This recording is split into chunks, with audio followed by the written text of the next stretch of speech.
Hi there, guys and girls. I just wanted to do another video about MK Legacy Collection. Yes, I said the name right this time. Sorry about that last video. I kept saying MK Legacy Arcade Collection. It's not an arcade collection. It includes Game Boy, you know, Mega Drive, Genesis, 32X. So I apologize. That was a bit of a slip up on my part. So yeah, update to the MK Legacy Collection. And basically, I've been going through, like, looking for more news and, crawling through the webs, the internet and sites. And I found something that I don't think anybody's talked about so far. I don't think so, anyway. I haven't seen it pop up anywhere, so I'm just doing this video anyway, regardless. But if you look at the digital eclipse page for this title, you get their page, right? But if you then go to the Atari site and look at their page, you get something different. You get a bit of information. Now, I'm just going to, I've got a screenshot here. I'm just going to turn it on. I'm just going to can you turn on? Oh my God, lag. Okay. So this is what you got. You got features, right? And you'll see, I've got something highlighted there, and I'll get to that last. So you got multiple iconic editions, experience the legendary origins of Mortal Kombat with the iconic arcade classics along with well-loved home versions for Super NES and Sega Genesis.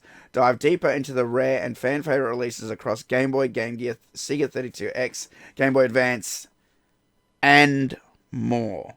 So those two last words are what you want to pay to. And more. Because if there was... They are talking about consoles, not titles by name. They're talking about consoles. So I believe that they are talking about PlayStation and Dreamcast being added. And I'm standing firm that we're going to get MK Gold, MK Trilogy, MK Mythology Sub-Zero, possibly MK3 PlayStation, and possibly MK Special Forces PlayStation. This is just a guess, though, of course. This isn't based on anything. Just the fact that there's 4 question marks, and 4 question marks pretty much covers, Mythology Sub-Zero, Mythology Special Forces, MK Gold being 3 unique out of them, and, then you got Trilogy as well, so... The rest is basically online playing, engage in online battles, enhanced rollback netcode, engineered to preserve the precision of every attack, even with players across vast distances. That is 100% true.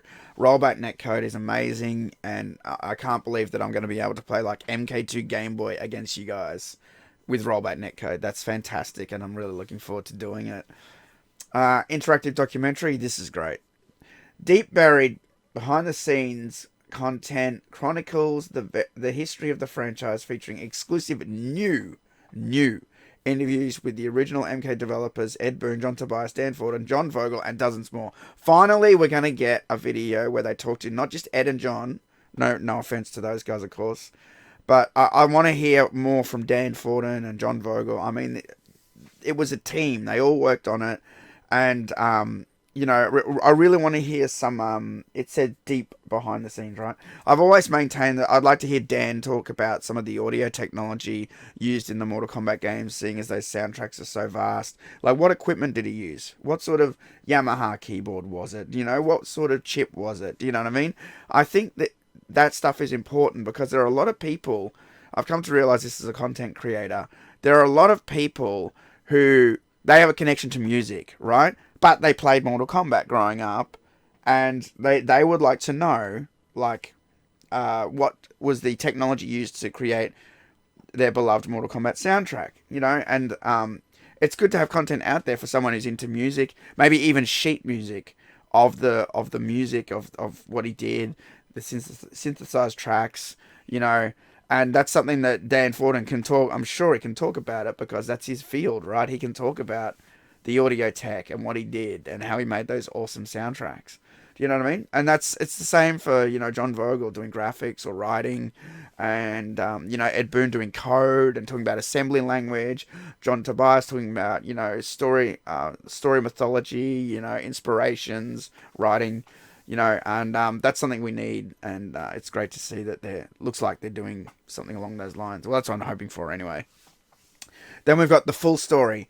Detailed character histories and timeline trace epic narrative of Earthrealm, Outworld, Edenia through the arcade era. See, that's fantastic. That's what we want.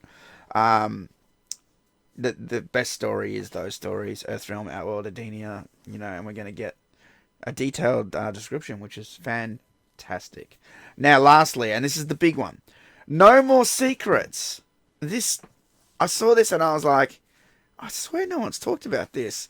At the touch of a button, unlock all secret characters, change game settings, and access the buried developer menus to play the games your way. So what they're talking about here is developer menus, and this is something I've always talked about. This is something I'm really interested in. For example, MK1, there's a way to bring up a secret menu. It's called a debug menu. And you'll see that they do it a lot on the Combat Cast. They have access to the debug where they can, just go in and refill player two's energy or refill their super bar while they're talking about try to show a combo or something. They do it all the time on the Combat Cast if you go look. And that's because they have a debug menu enabled, right? And so a lot of games have secret menus, and it's just not common knowledge on how to do them because they generally don't tell anybody as developers.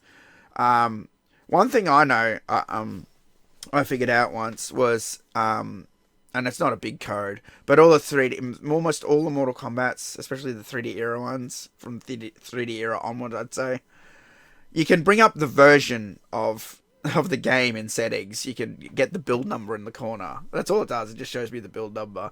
But I saw a developer do that, and I sort of figured out how they did it. And then I'm like, oh yeah, cool. Now I can do that. And sometimes I do it on stream. People are like, how do you do that? So it's undocumented. But yeah, for example, I can go into MK Legacy, MK Deadly Alliance, and do it, and it'll be like 0.98U, which is like build 0.98 American, and then when I do it on my Australian one, there's differences. It'll come up with like then 1.04E, meaning European, and it means that there's different changes because it's not 98 anymore.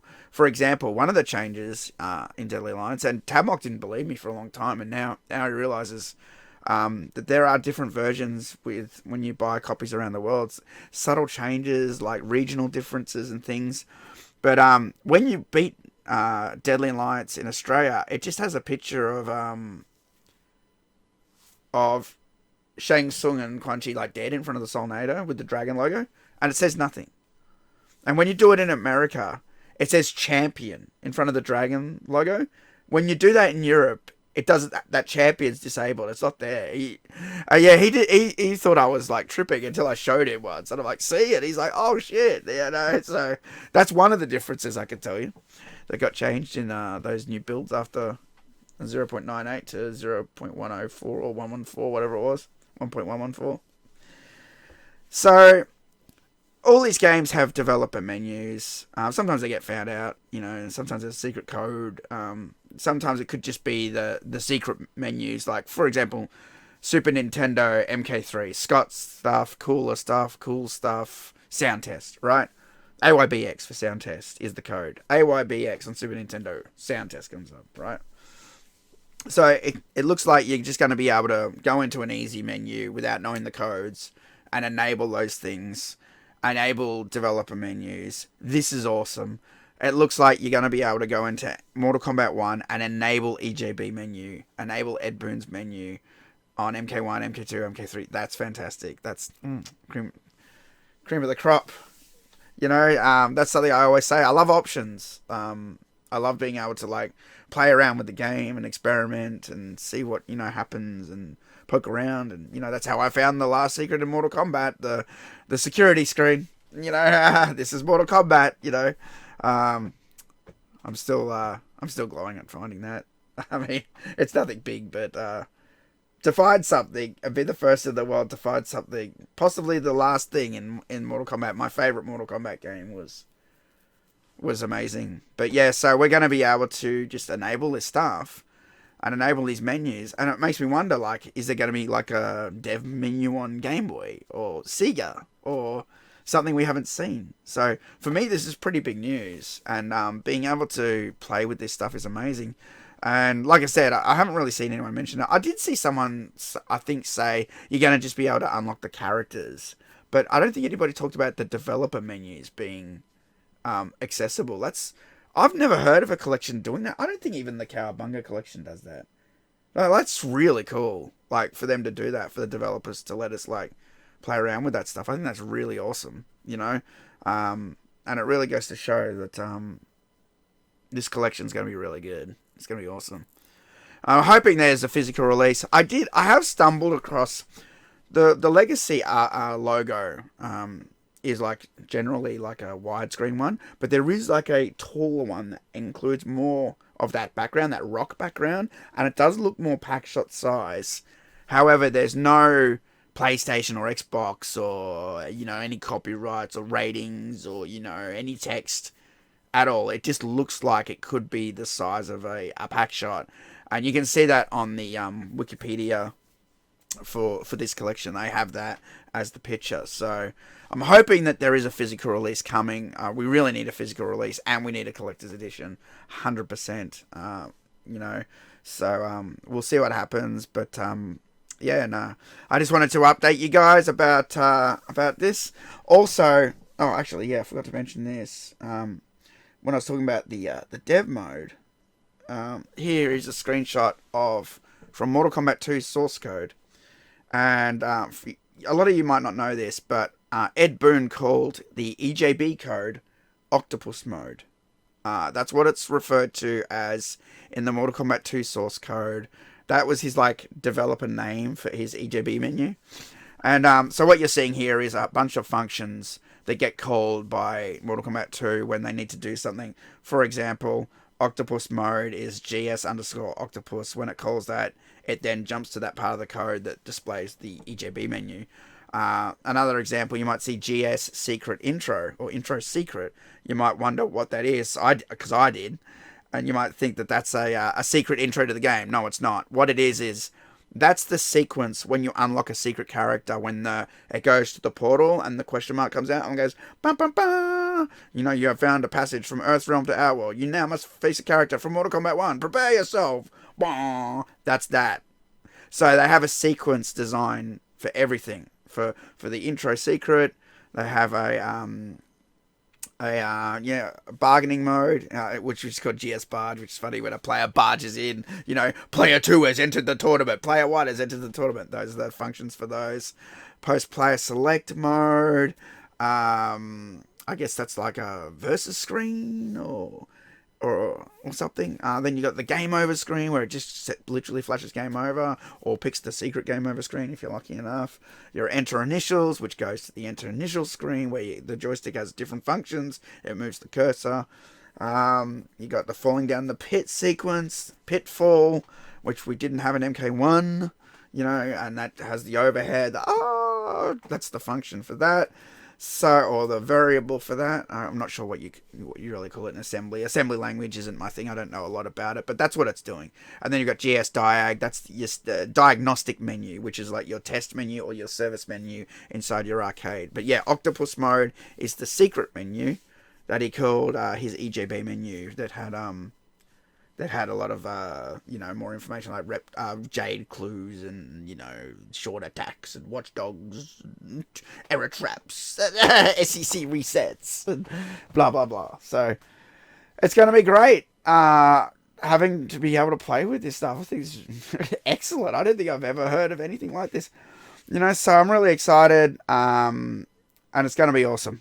So yeah, thanks for watching another video, guys. Really looking forward to the Legacy Collection. I'll see you guys soon for another video. Peace out.